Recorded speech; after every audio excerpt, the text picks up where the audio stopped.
Hello दोस्तों, कैसे हो आप सब। आज का यह वीडियो बहुत ही इम्पोर्टेंट होने वाला है दोस्तों, क्योंकि आपका जो सामाजिक ज्ञान मतलब कि सोशल साइंस का पेपर है कक्षा 10वीं का, उसके कुछ महत्वपूर्ण इम्पोर्टेंट वेरी वेरी मोस्टेड जो आपके पेपर में 100% पूछे जाएंगे, वह मॉडल क्वेश्चन पेपर इस वीडियो में हम बताने वाले हैं। तो आप देख सकते हो इस मॉडल क्वेश्चन पेपर को। तो हम इनके क्वेश्चन देखते हैं। आपके मतलब इस क्वेश्चन पेपर में से 40 नंबर पक्के हैं, मतलब 40 नंबर आपके आराम से इजीली तरीके से जो है आ जाएंगे आपके सामाजिक ज्ञान के पेपर में। अभी 3 दिन बाकी है, तो इस क्वेश्चन पेपर को आप कंप्लीट कर ले दोस्तों। 100% कह रहा हूँ, आपके 20-30 मतलब 35 नंबर तो आपके कहीं नहीं जाएंगे दोस्तों इस क्वेश्चन पेपर में से। इस क्वेश्चन पेपर में से आने वाले हैं, तो हम क्वेश्चन देखते हैं और क्वेश्चनों की तरफ बढ़ते हैं। तो हमारा पहला क्वेश्चन आता है सही विकल्प का दोस्तों। लौह अयस्क किस प्रकार का संसाधन है? तो लौह अयस्क किस प्रकार का संसाधन है? अवनीकरण योग्य संसाधन है दोस्तों। तो अगला क्वेश्चन है हमारे, पंजाब में भूमि निम्नीकरण का निम्नलिखित में से मुख्य कारण क्या है? तो वहाँ पर अधिक सिंचाई है। क्या है दोस्तों? अधिक सिंचाई।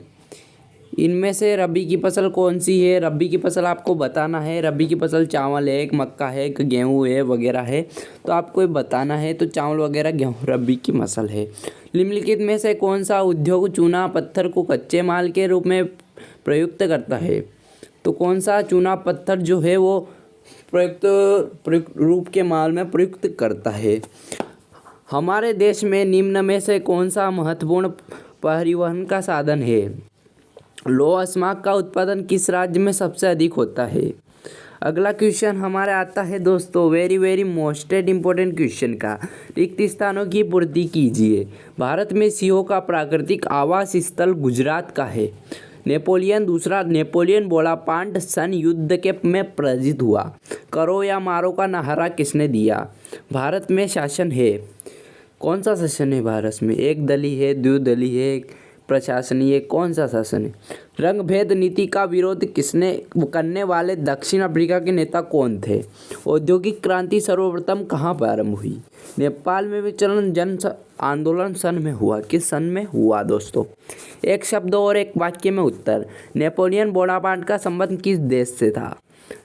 IMS का पूरा नाम क्या है? मार्टिन लूथर कौन था? प्रिंटिंग प्रेस सर्वप्रथम किस सदी में भारत आया? हीराकुंड बांध किस नदी पर बना था? गुजरात तट पर कौन सा बंदरगाह स्थित है? उपभोक्ता संरक्षण अधिनियम कब लागू हुआ था? 2005 में। सत्य और असत्य। जो वनस्पति मूल रूप से भारतीय नहीं है उसे दहेज वनस्पति कहते हैं। दूसरा आता है श्रीलंका की सिल्ही भाषा को राष्ट्र भाषा घोषित किया गया। भारत में एक दलीय प्रणाली प्रचलित है। 1990 में भारत में गठबंधन सरकार की शुरुआत हुई। ईसाई धर्म को सिखाई कैथोलिक पैटर्न में 2 भागों में बटी है। तो अगला क्वेश्चन हमारा आता है दोस्तों, शहर के गांव और पलायन में शहरीकरण कहलाता है। सत्य है या असत्य? अब हमारा क्वेश्चन आता है सही जोड़ी का। लोकतंत्र क्या है? दक्षिण अफ्रीका, पूर्व शांत राज्य, अर्थव्यवस्था के क्षेत्र, मुद्रा का आधुनिक रूप, सूचना व संचार प्रौद्योगिकी। तो ये इसमें क्या है दोस्तों? तो सही जोड़ी आपको मिला लेनी है। छठे क्वेश्चन की ओर बढ़ते हैं, संसाधन किसे कहते हैं? बहुत ही very very most important question है। और ये जो दिया हुआ है, भारत में पाई जाने वाली 2 मृदाओं के नाम लिखिए, मिट्टियों के नाम लिखिए। तो यह भी बहुत ही इम्पोर्टेंट है। और मैं आपको एक और इम्पोर्टेंट वेरी वेरी मोस्टेड जो आपके परीक्षा में 100% पूछ सकते हैं, जैव विविधता क्या है? यह प्रश्न आपके 100% आ सकता है, इसको आप कंप्लीट कर लीजिए। और एक और वो है एजेंडा 21 क्या है? तो उसे भी आप कंप्लीट कर लीजिए दोस्तों। ये क्वेश्चन आपके 100% एक ना एक इन क्वेश्चनों में से आने वाला है दोस्तों। जूट को सुनहरा रेशा क्यों कहा जाता है? जाबर कौन था? औद्योगिक क्रांति से क्या चाहिए? गुटनबर्ग कौन था? तो आपको ये बताने 10वां क्वेश्चन, पंचांग से क्या चाहिए? अभी आपके प्री बोर्ड एग्जाम में आया था ये क्वेश्चन, पंचांग से क्या चाहिए? अश्वेत शक्ति आंदोलन क्या है? एफ्रोमीकरण से क्या चाहिए? ये भी आपके बहुत ही इंपॉर्टेंट है, ये आपके 100% वर्ड एग्जाम में पूछा जा सकता है दोस्तों। आर्थिक विकास से क्या चाहिए? आर्थिक विकास किस पर निर्भर है? वस्तु विनिमय प्रणाली से क्या चाहिए? स्व सहायता समूह के निर्णय कौन कौन से हैं? वैश्वीकरण क्या है, विदेशी व्यापार क्या है। तो आपको यही सारे क्वेश्चन के आंसर ढूंढ के इनको कंप्लीट कर लेना है और अपनी प्रश्न बैंक में से भी पढ़ना है और किताबों में से भी आपको पढ़ना है। तो आपके बहुत ही अच्छे नंबर आ सकते हैं दोस्तों, और आने भी चाहिए। उपभोक्ता संरक्षण से बचने के 2 उपाय लिखिए। सूचना के अधिकार से क्या चाहिए। लौह आहद धातुओं में क्या अंतर है। धात्विक अधात्विक, मतलब आपके एक अंतर का क्वेश्चन भी पूछेगा। 3 नंबर में आपके एक अंतर का क्वेश्चन आने वाला है दोस्तों। तो आप जितने भी आपके मतलब प्रश्न बैंक में अंतर वाले क्वेश्चन हैं कि धात्विक चमक अधात्विक लौह, तो आपको उसको सबको कंप्लीट कर लेना है और किताबों में से भी देख लेना है कौन कौन से इम्पोर्टेंट है, ये आ सकते हैं। औद्योगिक प्रदूषण किसे कहते हैं। राष्ट्रीय अर्थव्यवस्था में उद्योगों का क्या आंदोलन है। प्रथम विश्व युद्ध के समय भारत का औद्योगिक उत्पादन क्यों बढ़ा था। ईस्ट इंडिया कंपनी ने भारत बुनवा को निगरानी रखने के लिए गुमास्तों क्यों नियुक्त किया। राष्ट्रीय राजनीतिक दल किसे कहते हैं।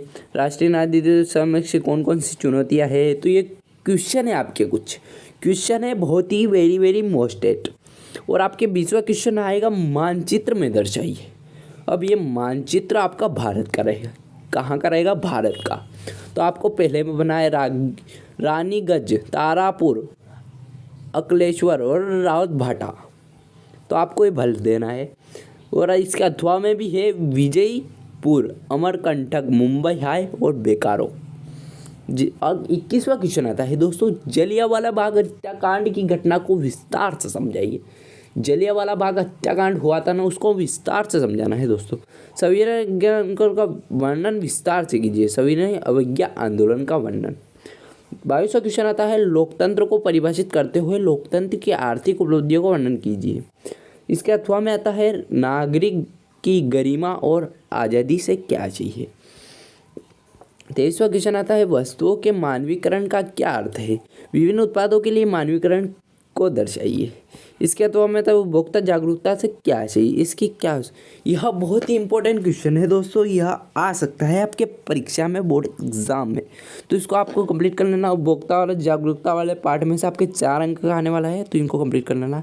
थैंक्स फॉर वॉचिंग, मिलता है अगले नेक्स्ट वीडियो। तो आपका पेपर हो चुका है। तो दोस्तों आपके 23 क्वेश्चन पूरे हो चुके हैं दोस्तों। तो अगले वीडियो में और महत्वपूर्ण इंपॉर्टेंट वेरी वेरी मोस्टेड आपके लिए क्वेश्चन ढूंढ के लाने वाले हैं। इसलिए चैनल को सब्सक्राइब करना ना भूलें और बेल घंटी कॉल पे सेट कर दें, जिससे कि आने वाली नोटिफिकेशन की वीडियो की सूचना आप तक पहुंचती रहे। थैंक्स फॉर वाचिंग, मिलता है अगले नेक्स्ट वीडियो। आपके पूरा पेपर हो चुका है, ये देख सकते हो आप पेपर। तो यार दोस्तों बहुत ही इम्पोर्टेंट है, वेरी वेरी मोस्टेड है। तो आप इनको याद जरूर करें और प्रश्न बैंक वगैरह को भी आप पढ़ते रहे दोस्तों, क्योंकि उसमें से भी आपके कुछ